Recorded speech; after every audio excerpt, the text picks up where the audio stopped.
یہ بتائیے کہ جو اس طرح کے شکار ہوتے ہیں، جس طرح کسی کو ہاتھ کا مسئلہ ہے، ٹانگ کا مسئلہ ہے، آنکھ کا مسئلہ ہے، بولنے سننے کا مسئلہ ہے، یہ لوگ کس طرح سے کون سے پیشے اپنا سکتے ہیں، یا کون سے پیشے ان کے لیے کارآمد ہو سکتے ہیں، یا پرسن ٹو پرسن ویری کرتا ہے؟ کیونکہ ابھی میرے پاس کچھ بچے آتے ہیں مختلف جگہوں سے، جب ہم ان سے انٹرویو کرتے ہیں تو کوئی کہتا ہے میں نے فوجی بننا ہے، کوئی بولتا ہے میں نے پائلٹ بننا ہے. اب دونوں ہاتھ پاؤں نہیں ہیں، ہاتھ مطلب بازو ہی نہیں ہے، تو وہ کوئی جہاز تو نہیں چلا سکتا نا.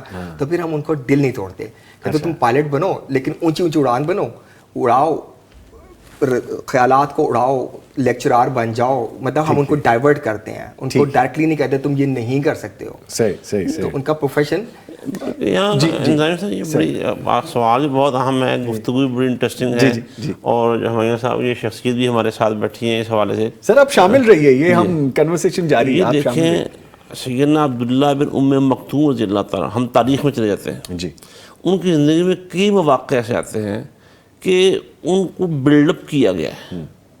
جیسے ان کو مؤذن ہونے کا شرف حاصل ہے، مدینے کا مؤذن حضرت بلال رضی اللہ عنہ. کبھی وہ تکبیر کہتے اور کبھی اذان کہتے ہوئے نظر آتے. سبحان اللہ. نبی علیہ السلام نے انہیں اپنی جگہ پر مصلی امامت پر تعینات فرمایا. مدینے اپنی غیر موجودگی میں مدینے کا عامل بنایا آپ نے ایک سے زیادہ مرتبہ. پھر جہاد کے حوالے سے قرآن کی ایک آیت نازل ہوئی کہ جو عذر والے ہیں، عذر والوں کی بات نہیں کی تھی. قرآن نے کہا کہ جو بیٹھے ہوئے ہیں گھروں میں اور جو میدان جہاد میں جاتے ہیں برابر نہیں ہو سکتے.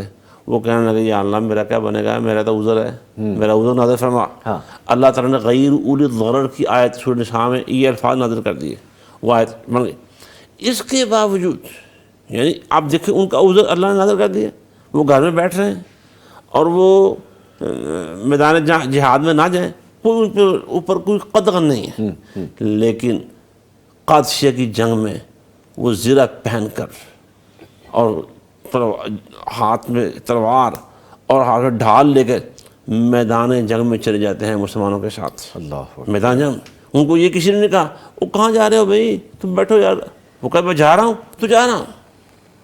اور وہ اس جنگ میں لڑتے لڑتے شہید ہو گئے. دیکھ عذر نہیں بنایا، بالکل نہیں بنایا. کیا درجہ پایا پھر. ماشاءاللہ. عمر بن جموح ہیں جی، انصاری صحابی رضی اللہ تعالیٰ عنہ، غزوہ بدر میں وہ شامل نہیں ہو سکے. اس کو اسی عذر نے لوگوں نے کہا چھوڑو. احد میں تو وہ ڈٹ گئے. ان کے چاروں جوان بیٹے میدان جہاد میں جا رہے تھے اور وہ آگے عمر بن جموح اللہ کے رسول یہ میرے بیٹوں کو سمجھائیں مجھے جہاد میں جانے نہیں دے رہے.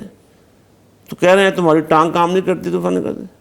کہتے ہو سکتا ہے میں لنگڑاتی ہوئی ٹانگ سے جنت میں داخل ہو جاؤں. اللہ اکبر. اور وہ میدان جنگ میں شہید ہوئے. اللہ اکبر. یعنی انسپریشن دیکھیں، جذبہ دیکھیں. ایسا ایک ماحول دیا ہے اسلام نے، ایسی زندگی دی ہے. وہی بات ہو کہ بندہ ذہنی طور پر معذور نہیں ہوتا. اسلامی اگر ماحول موجود ہے نا، سٹرکچر ہمارا اسلامی سارا موجود ہے. اچھا آپ نے تو میں یہ کویسچن کرنے والا تھا سر سے، لیکن انہوں نے انسپریشن دے دی کہ اسلام کس طرح سے تربیت کرتا ہے جو ایسے افراد ہوتے ہیں. تو آپ نے تربیت کا مثالیں بھی بتا دی اس کی.